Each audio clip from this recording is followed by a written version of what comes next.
Hi, this is Itier from Bimser International, and in this video, you will learn how to manage your inventory by warehouse using BIM. Let's get started. I am going to open the Material Management module and show you the list of materials available at this very moment. Right now, we can see the material code, the description, the units, the quantity, or the last purchase price, but we can arrange the columns, add new ones, or hide the existing ones.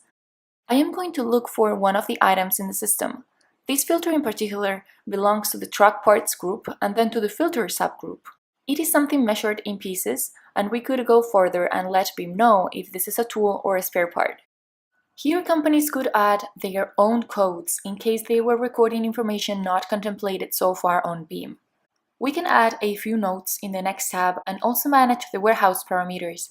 This is where companies set the minimum and maximum levels of stock to get warnings whenever the number of items falls below the safety stock level. We can enter information about our vendors to keep track of who we buy from and how much we pay for the materials.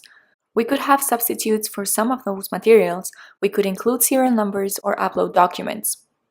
The next tab, the Warehouse Totals tab, shows how many filters we have on each warehouse right now, since the inventory levels are updated in real time. As you can see, we can record a lot of information about the inventory on BIM. It is possible to manage the spare parts or tools by warehouse, and each warehouse could have an employee responsible for it. Thank you so much for watching. If you liked this video, don't forget to give it a thumbs up and subscribe to our channel. If you want to learn how to transfer those materials from one warehouse to another, make sure to watch this next video.